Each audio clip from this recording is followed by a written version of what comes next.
Hoje vamos falar sobre amarrações. Por que esse assunto é tão importante para o sobrevivencialista?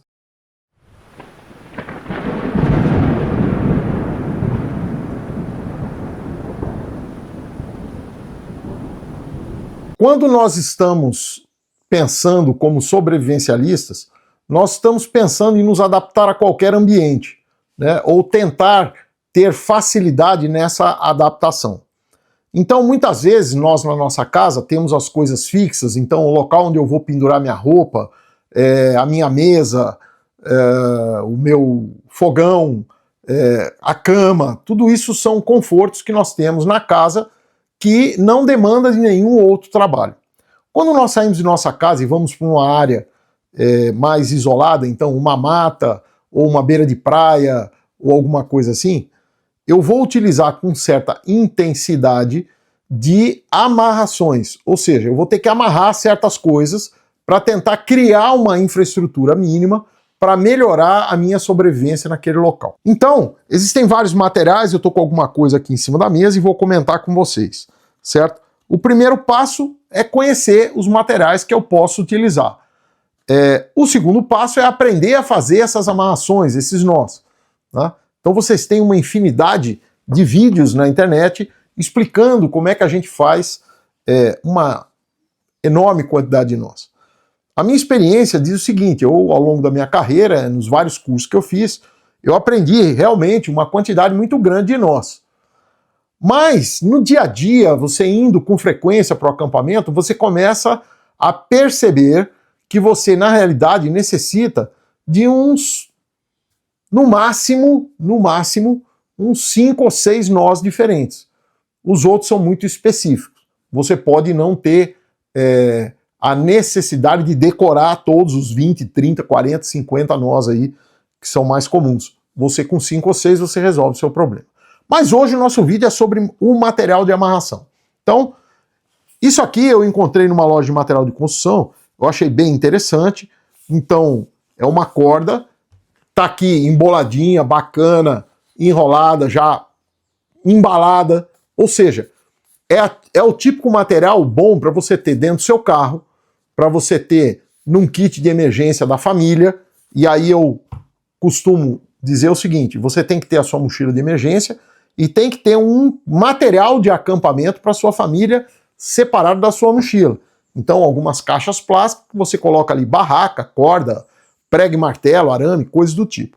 Mas então, aqui é uma corda de 10 milímetros, tá? Muito interessante, uma boa resistência, serve para uma série de coisas, tá? Então eu tenho aqui 15 metros de corda, ok? Bom, você também encontra cordinha de varal, tá? Essa aqui tem um nome bem interessante, inclusive. Aqui eu tenho 15 metros de cordinha de varal. Com isso eu vou conseguir fazer uma série de amarrações. Eu vou conseguir, por exemplo, fazer um suporte para amarro no árvore para outro, jogo uma lona em cima, eu praticamente tenho uma barraca, tá? Se eu amarrar as pontas dessa lona no chão com mais um pedacinho dessa corda, a barraca fica esticadinha.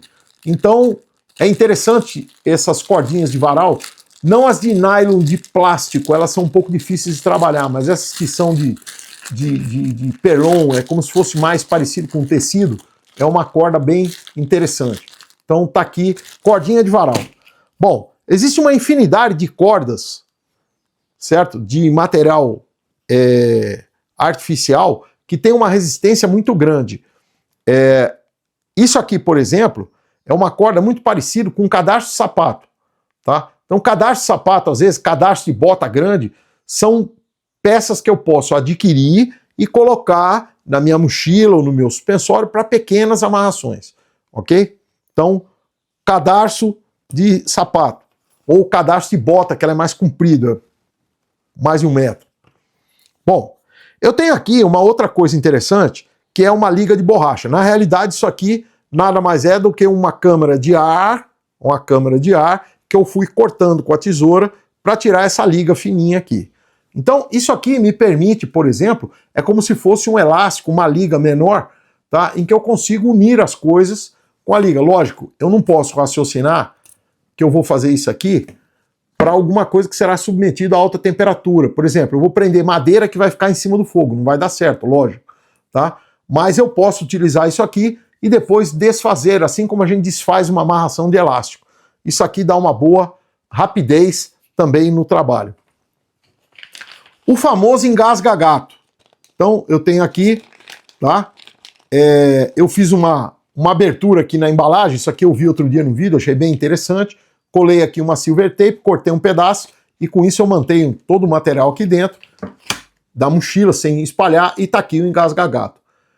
Parece besteira, mas para quem nunca mexeu nisso aqui, é interessante que você experimente. Pega uma dessa aqui e vê como é que prende, como é que solta, qual é o lado, ele tem um lado certo para entrar e sair, tá? E com isso eu consigo também realizar amarrações de maneira muito rápida. Então quem tem dificuldade para aprender a dar nós, certo?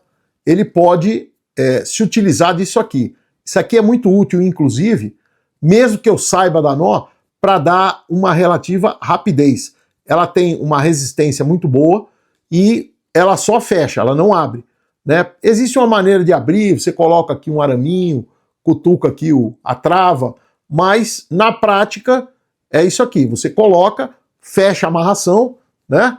E a partir dali ele vai manter com muita firmeza aquele material ali.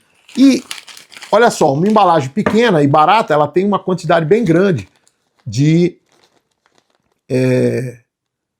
abraçadeiras, tem vários nomes aqui. O pessoal brinca, chama de engasga-gato, mas ela é barata e permite você fazer uma série de amarrações. Bom, eu ainda tenho arame. Então, isso aqui é um carretelzinho de plástico, tem um arame enrolado aqui, tá? Aqui tem uma quantidade grande de arame, bem fininho, mas isso aqui é um arame específico, né? É um arame de uso militar. Mas eu posso, também com um pedaço de madeira, um pedaço até um carretel de plástico vazio, eu posso colocar arame recozido. Então a gente pode adquirir o arame recozido no comércio e montar um carretelzinho de arame ali. Coloca ali uns 15, 20 metros de arame, é suficiente para você fazer várias amarrações. Eu vou dar um exemplo prático, tá? Numa certa vez eu fui montar umas aulas de sobrevivência para um grupo militar, para um grupo do exército, e o local que eu tinha disponível era um eucaliptal. No eucaliptal não tem cipó, tá? Você não vai encontrar nenhuma fibra que você consiga aproveitar com eficiência em pouco tempo, tá? Depois nós vamos passar para vocês um vídeo ensinando a transformar fibra vegetal em corda ou em instrumento para fazer amarração.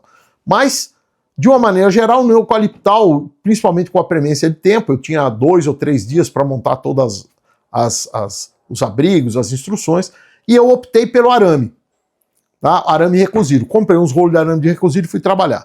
Ao final do primeiro dia, minha mão já estava machucada. Então, de puxar arame, esticar e tal, já estava machucado. E aí eu percebi, a partir do segundo dia, que eu tinha que ter luva. Então, se você for trabalhar com arame, particularmente o arame recozido, você tem que ter uma luva de couro para poder fazer as suas amarrações. Bom, existem outros improvisos? Sim. Muita coisa pode ser utilizada de forma improvisada. Eu fiz aqui um relato uma vez daquela situação dos rapazes que caíram lá nas montanhas dos Andes, então é conhecido como sobreviventes dos Andes, em que eles montaram uma série de materiais, uma série de coisas, inclusive um saco de dormir, por exemplo, com forro do avião e fiação. Então fio elétrico, se você tiver disponível, aonde você estiver, se você estiver numa cidade abandonada, com certeza você vai ter fio elétrico. Você pode utilizar para fazer a amarração. Você pode também utilizar pano. Então, por exemplo, uma blusa como essa aqui, tá? Eu posso cortar ela em algumas tiras e fazer um sistema de cordinhas, principalmente se eu trançar. Eu aumento a força dela quando eu tranço, tá? Vou trançando. Então, trançar é uma habilidade importante para quem tem que fabricar de forma improvisada algum material de amarração, tá? Então, lembrando que se eu pego uma blusa como essa, por exemplo, e vou utilizar ela no seu maior comprimento, que é a diagonal, as pontas têm menos pano do que a parte central. Então a parte central, ela é mais forte, essa daqui eu vou emendando uma na outra e vou fazer, por exemplo, uma corda. Eu consigo até descer de um prédio pendurado numa corda de pano, numa corda de lençóis emendados. Conhecido no meio civil como Teresa, tá? A Teresa é uma corda que os presos fazem com lençol na cadeia para poder fugir. Isso antigamente era comum, isso daí. Esse tipo de abordagem, né? Usar uma corda Teresa para fugir de algum lugar. Mas é muito eficiente, então a emenda de lençóis vai permitir. Lembrar de fazer uma amarração como essa, dependendo do que você vai fazer com esse pano, que tem uma resistência muito grande, tá? Se você tem que tomar cuidado com o nó que você está fazendo na ponta, senão não adianta nada o pano ter resistência, mas o nó afrouxar e soltar, ok? Então, é isso aí. Além de todos esses materiais, eu ainda tenho a opção do cipó, do fio dental. Então, o fio dental, ele é pequenininho e ele tem uma alta resistência. Então, para fazer alguma amarração pequena, ele é muito eficiente, tá? Então, não se esqueçam de deixar no seu EDC, ou seja, no seu kit de todo dia, aquilo que você leva para um lado para o outro, um pouquinho de fio dental, um rolinho de fio dental de 10 metros ali, que você consegue fazer uma série de coisas. Esse fio dental combinado com a manta aluminizada, por exemplo, permite que você monte rapidamente ali um abrigo improvisado, praticamente uma barraca. Então, a manta e o fio dental. Só com isso você já consegue montar o seu abrigo. Ok? Então lembre-se disso. Saber os materiais, saber trabalhar com cada tipo de material, saber os nós, que é um assunto em um outro vídeo, ou seja, entender de amarrações vai permitir que você se adapte a qualquer ambiente. Prepare-se e sobreviva. Temos novidade em 2026 na Sobreviva. Iremos ter uma live toda sexta-feira. E ainda vamos lançar um podcast. Participe. Tem mais. Nós temos um segundo canal agora, que é o canal de cortes, com os melhores momentos da live e do podcast. Vá lá, se inscreva no nosso novo canal e assista aos melhores momentos.